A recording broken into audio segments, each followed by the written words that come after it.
après la crise de la conversion, en fait, j'ai reçu le Seigneur Jésus comme mon sauveur personnel, donc à l'âge de 22 ans. J'étais en deuxième année à l'université. Je venais de passer en deuxième année. Je faisais la faculté des sciences humaines, le département d'histoire-géographie. Dans la prochaine crise, c'était la crise au carrefour du baptême. Le baptême dans l'eau et le baptême dans le Saint-Esprit. Parce qu'à notre époque, généralement, les deux allaient de pair. Le jour où on te baptisait dans l'eau, au bord de l'eau, là, on nous imposait les bains pour recevoir le Saint-Esprit. Mais j'avais un problème. Ayant un background baptiste, je me disais qu'on m'a plongé dans l'eau.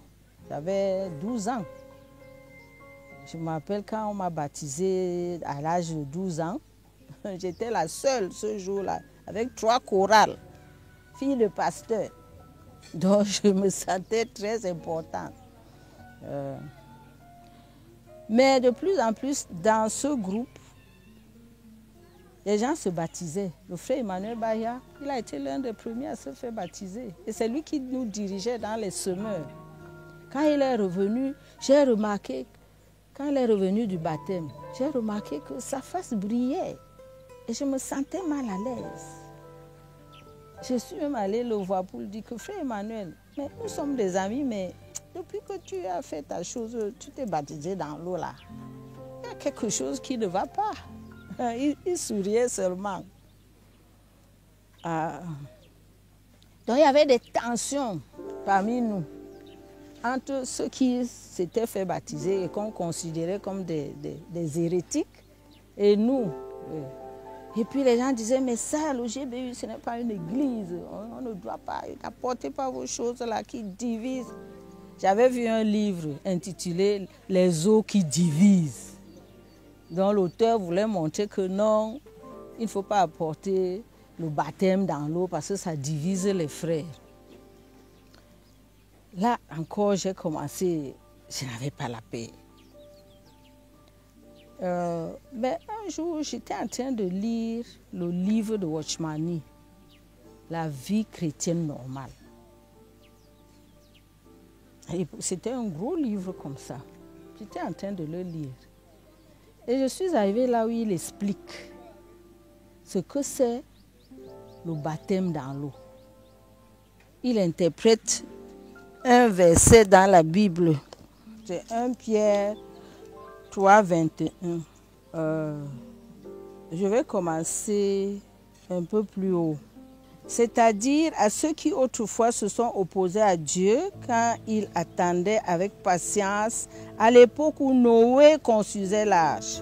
Un petit nombre de personnes, 8 en tout, entrèrent dans l'arche et furent sauvés par l'eau.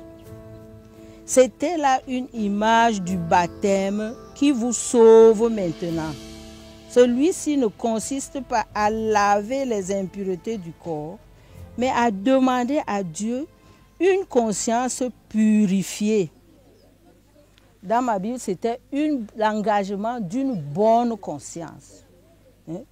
Que cette eau était l'image de l'engagement d'une bonne conscience. Donc, Watchman Nee explique que quand tu te fais baptiser, c'est un engagement d'une bonne conscience de ce que tu as mis ta vie en règle avec Dieu. Et maintenant, tu veux matérialiser cela par le baptême. Tout de suite, l'Esprit m'a dit, quand tu t'es fait baptiser à l'âge de 12 ans, là, est-ce que c'était un engagement d'une bonne conscience? Non, tu voulais plaire à tes parents. Tu voulais qu'on fasse une grande fête. Et c'est ce qu'on a fait. J'étais seule. J'étais seule avec 3 chorales. On m'a cousu 2 robes. Une robe avec laquelle je suis entrée dans l'eau. Et l'autre robe, une très belle robe qu'on m'a cousue après. La deuxième robe pour porter après le baptême. Ce n'était pas l'engagement d'une bonne conscience. Donc j'étais en train de lire ce livre, La vie chrétienne normale. Il était 2 heures du matin, je me rappelle. Je me suis arrêtée à ce niveau. J'ai dit, Seigneur, j'ai compris. Demain, je vais me faire baptiser.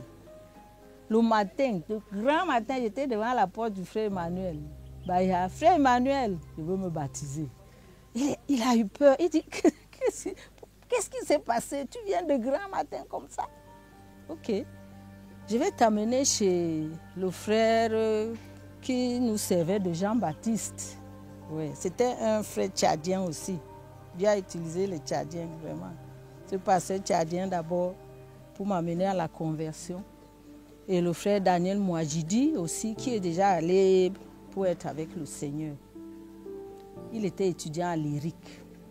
C'est l'Institut des Relations Internationales du Cameroun à l'époque.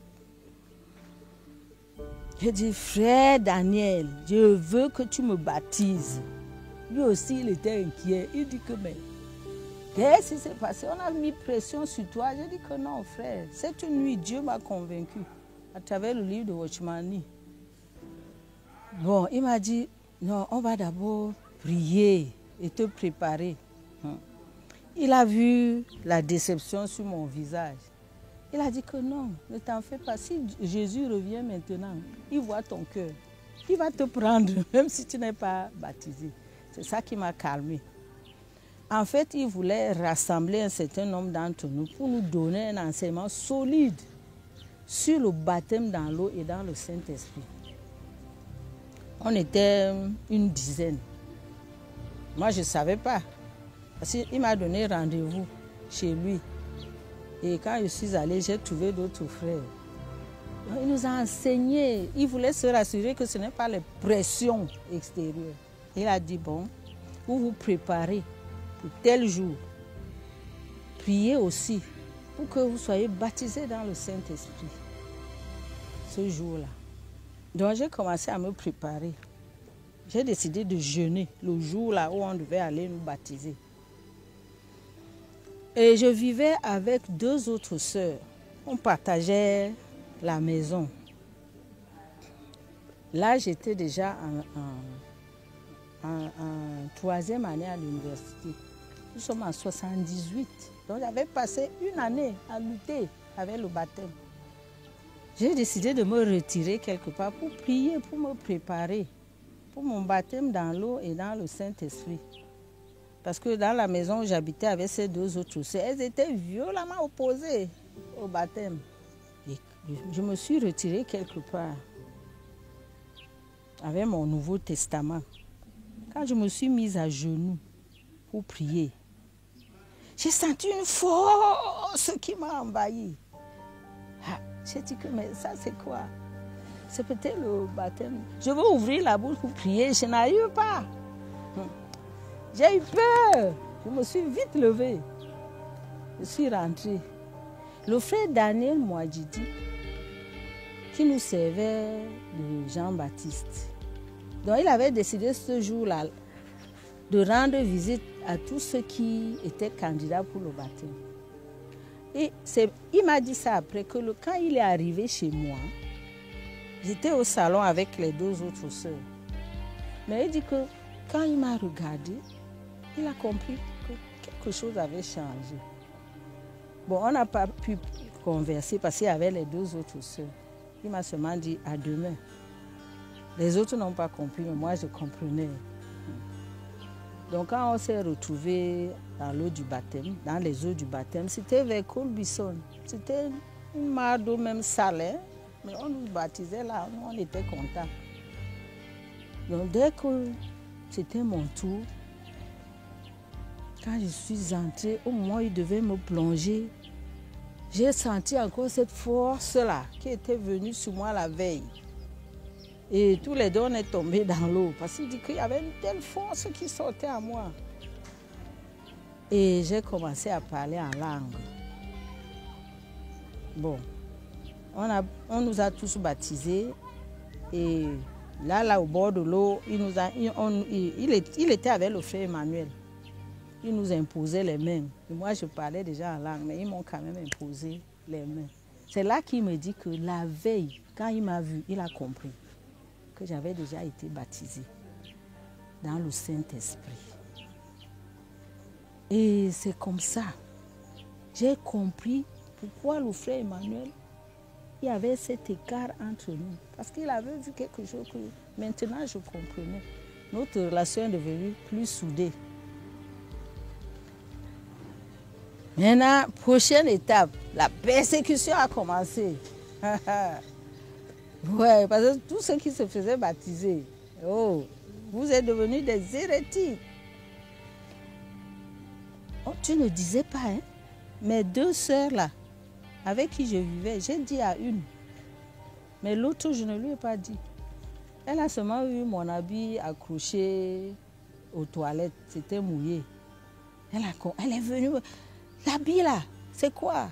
Bon, il ne pouvait pas mentir. Il lui a dit que je viens du baptême. Elle était fâchée. Oh, tu es hypocrite, tu ne peux pas te faire baptiser, tu ne me dis pas. J'ai dit, vraiment.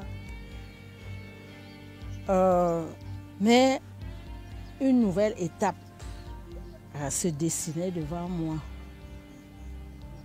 Maintenant, il y avait la soif d'être enseigné. À l'époque, je voyais déjà le frère Zach, parce qu'il venait prêcher dans le GBU. Et tous les dimanches soirs, on avait une campagne d'évangélisation dans le monorie protestant, derrière le lycée Leclerc. C'était le monorie protestant pour les étudiants. Et le frère Zach tenait chaque dimanche soir des campagnes d'évangélisation là-bas. Mais le dimanche matin, chacun allait dans son ancienne église. J'ai essayé d'aller dans mon ancienne église. Je n'étais plus satisfaite. Donc ça fait que dimanche, je ne savais pas où aller. Je sentais la soif d'être enseigné. J'ai commencé à lire la Bible, J'ai lu dans les Actes des Apôtres, là où on dit que les premiers chrétiens se réunissaient dans les maisons, ils rompaient le pain. Je me suis demandé, mais est-ce qu'on peut encore faire ça de nos jours? C'est là que j'entre donc vraiment en contact avec le frère Zach. Pendant que je suis dans cette crise-là, après le baptême dans l'eau et dans le Saint-Esprit, un vendredi, je revenais du cours. C'était au carrefour du château d'eau de Ngouakele. Je n'étais pas pressée de rentrer chez moi. J'étais en train de méditer. Ce dimanche encore, je vais me retrouver seule. Je ne peux pas aller dans mon ancienne église. J'étais habituée que chaque dimanche matin, je pars à l'église. J'ai dit, ouais, Seigneur. Donc tu m'as sauvée pour m'amener à ce carrefour-ci où je ne sais plus ce que c'est la vie chrétienne. Je vois dans les Actes des Apôtres comment les premiers chrétiens vivaient. C'est alors que j'ai vu le frère Zach passer avec sa voiture. À l'époque, lui-même, il conduisait. Et chose curieuse, le frère Zach s'est arrêté. Il m'a fait signe. Je ne savais pas qu'il m'avait vu. Il m'a fait signe. Il m'a demandé où est-ce que je vais. Je lui ai dit que bon, je sors des cours. Je suis en train d'attendre le taxi pour rentrer chez moi. Il m'a donc dit que bon, je peux te déposer. Dès que je suis entrée, il m'a posé la question sur ma marche chrétienne. Comment est-ce que ça va? Parce qu'il m'avait déjà remarqué aussi pendant les soirées d'évangélisation. Et j'ai profité pour déballer mes problèmes. Je lui ai dit, frère Zach, ça fait depuis quelques mois. J'ai été baptisée dans l'eau, dans le Saint-Esprit. Mais le dimanche, je ne sais pas quoi faire.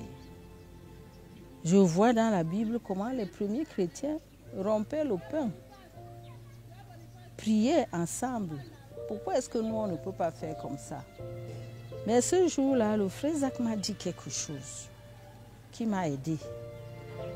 Quand je lui ai présenté mes problèmes, je lui ai demandé, frère Zach, pourquoi est-ce que nous, en plus des nuits de prière et l'évangélisation, pourquoi on ne se réunit pas aussi dans les maisons pour rompre le pain? Il m'a dit que plusieurs frères sont déjà venus lui poser la question. Il est en train de chercher la volonté de Dieu. Parce qu'il ne veut pas créer une autre dénomination. Il y a les pentecôtistes, il y a les apostoliques partout. Mais il veut que Dieu lui montre sa volonté. Je ne savais pas que lui-même, il avait confronté déjà ce carrefour-là. Parce que c'est après que je vais apprendre que le frère Zach s'était fait baptiser et on l'a expulsé de l'église presbytérienne. Il m'a dit, va prier, que Dieu me montre sa volonté. J'étais d'abord soulagée, parce qu'un homme comme le frère Zach, il a le même problème que moi. Et il m'a dit d'aller prier. Bon, je ne sais pas comment j'ai même prié, hein, mais j'ai prié parce que j'avais besoin de ça aussi. Le dimanche qui suivait, la nouvelle a été répandue. Parce que bon, je côtoyais déjà la sœur Émilie et la sœur Miranda, certains anglophones qui chantaient dans la chorale His Ambassadors. Les anglophones chantaient dans la chorale His Ambassadors et nous on chantait dans les semeurs. Donc on se retrouvait souvent même pour répéter ensemble. Donc la nouvelle m'est parvenue que dimanche prochain, on se retrouve chez la sœur Émilie pour la première rupture du pain. Nous sommes en 78.